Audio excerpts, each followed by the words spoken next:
तो हेलो प्यारे साथियों, कैसे हैं आप। मैं आशा करता हूं कि आप अच्छे होंगे। इस वीडियो में हम कक्षा 10वीं के सोशल साइंस का कुछ महत्वपूर्ण ऑब्जेक्टिव क्वेश्चंस लेके आए हैं जो आपके बोर्ड एग्जाम के लिए काफ़ी महत्वपूर्ण है।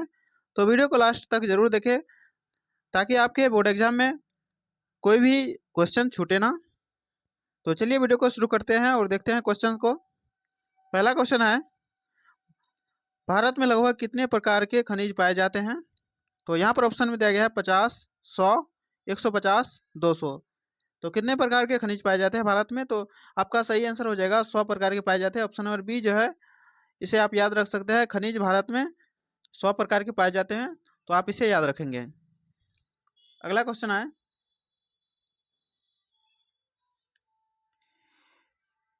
इनमें कौन अधात्विक खनिज का उदाहरण है। इनमें कौन जो है वो अधात्विक खनिज का उदाहरण है। तो ऑप्शन में दिया गया है सोना, चांदी, अवरक, टिन। तो कौन सा हो जाएगा आपका सही आंसर। ये हो जाएगा अभ्रक। अभ्रक अभ्रक जो है ये अधात्विक खनिज का उदाहरण है, तो आप इसे याद रख सकते हैं। ऑप्शन नंबर सी जो है अभ्रक, इसे आप याद रखेंगे। अगला क्वेश्चन को देखते हैं। अगला क्वेश्चन है, किस खनिज को उद्योगों की जननी कहा जाता है या माना जाता है। तो यहाँ पर ऑप्शन में दिया गया है सोना को, तांबा को, लोहा को, मैग्नीज को। तो किस खनिज को उद्योगों की जननी कहा जाता है। तो आपका सही जो आंसर है ये हो जाएगा लोहा को। लोहा आपका जो है ऑप्शन नंबर सी में दिया गया है, आप इसे याद रखेंगे। अगला क्वेश्चन है हमारा, भारत का प्रथम तेल शोधक कारखाना कहाँ स्थित है। भारत का जो प्रथम तेल शोधक कारखाना है कहाँ पर है। तो यहाँ पर ऑप्शन में जो आपका दिया गया है मथुरा, बरौनी, डिगबोई, गुवाहाटी। तो इसका जो सही आंसर हो जाएगा आपका ये हो जाएगा डिगबोई में। तो ऑप्शन नंबर जो है आप डी को इसे आप याद रख सकते हैं। डिगबोई में जो है भारत का प्रथम तेल शोधक कारखाना है। अगला क्वेश्चन को देखते हैं। अगला क्वेश्चन है, चरक का संबंध किस देश से है। तो ऑप्शन में दिया गया है म्यांमार से, श्रीलंका से, उसके बाद भारत से और नेपाल से। तो यहाँ पर जो है आपका सही आंसर ये हो जाएगा भारत से ही इसका संबंध है। तो ऑप्शन नंबर बी सी जो है इसे आप याद रखेंगे। चरक का जो संबंध है ये भारत से है। अगला क्वेश्चन है हमारा,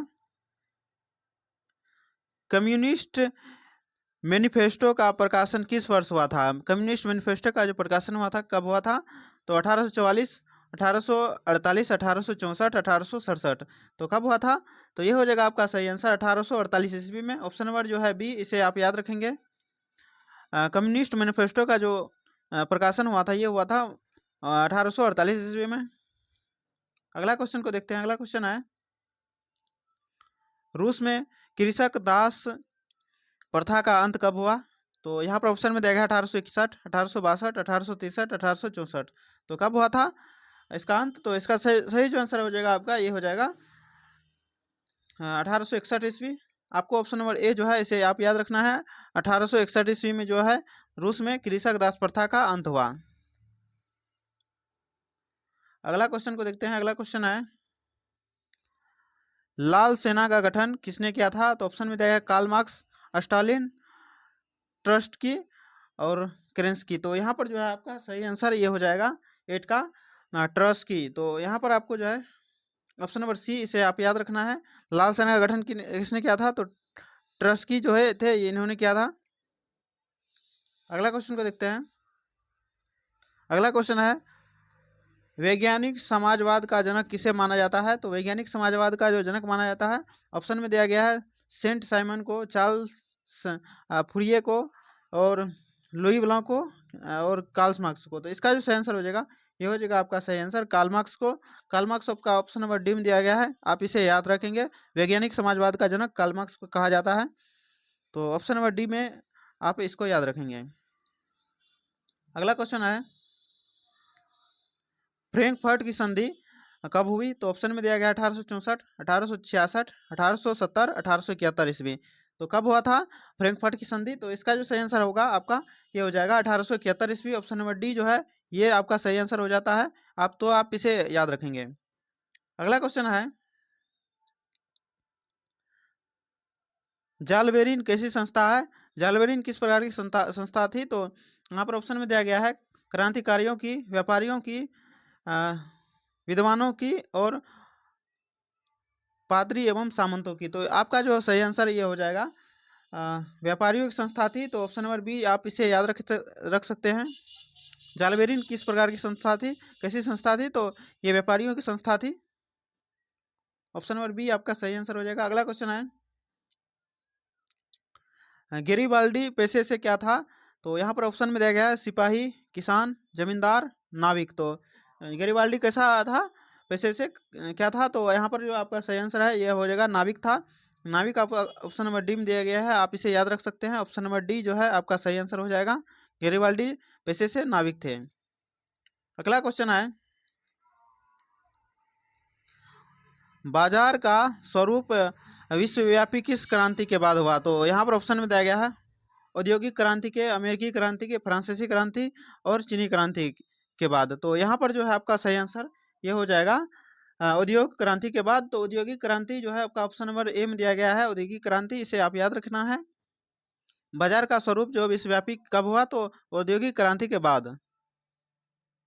अगला क्वेश्चन है, प्राचीन काल में किस स्थल मार्ग से एशिया और यूरोप का व्यापार हुआ करता था? तो किस मार्ग से हुआ करता था? तो यहाँ पर जो आपका सही आंसर हो जाएगा ये हो जाएगा यहाँ पर रेशम मार्ग से। रेशम मार्ग आपका ऑप्शन नंबर बी में दिया गया है, आप इसे याद रखेंगे। रेशम मार्ग से जो है यूरोप और एशिया का व्यापार हुआ करता था उस समय। अगला क्वेश्चन को देखते हैं। अगला क्वेश्चन है, यहाँ पर दिया गया अगला क्वेश्चन, द्वितीय विश्व महायुद्ध के बाद यूरोप में कौन सी संस्था का उदय आर्थिक दुष्प्रभावों को समाप्त करने के लिए हुआ था? तो यहाँ पर ऑप्शन में दिया गया है सार्क की, नाटो की, ओपेक और यूरोपीय संघ की। तो यहाँ पर जो आपका सही आंसर ये हो जाएगा यूरोपीय संघ का हुआ था। यहाँ पर जो है इसका संस्था का उदय हुआ था यूरोपीय संघ का। तो ऑप्शन नंबर डी जो है आप इसे याद रख सकते हैं। अगला क्वेश्चन है,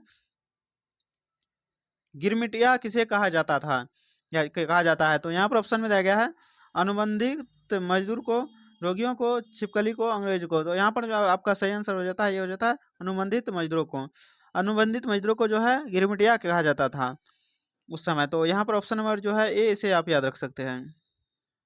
अगला क्वेश्चन है,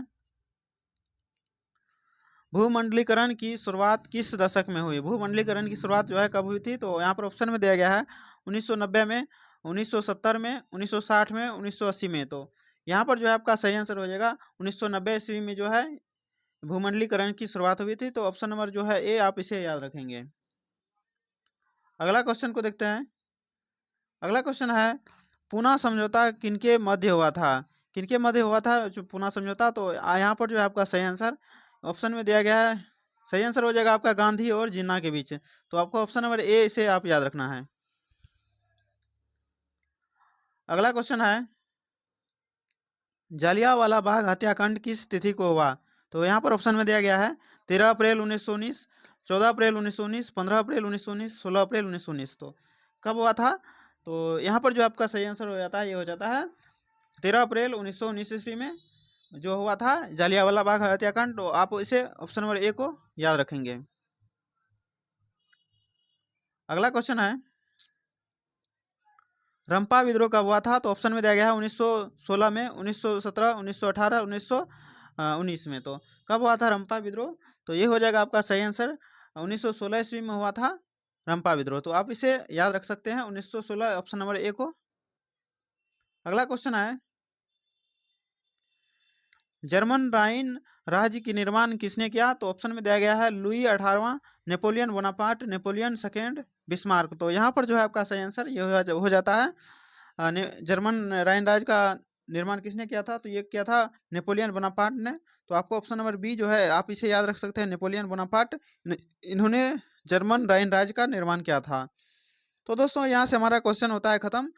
यदि आपको पसंद आया तो वीडियो को लाइक जरूर करें, और यह पीडीएफ यदि आप प्राप्त करना चाहते हैं तो आप हमारे टेलीग्राम चैनल या ग्रुप का लिंक आपको डिस्क्रिप्शन बॉक्स में मिल जाएगा, आप वहां से यहाँ इसका पीडीएफ ले सकते हैं।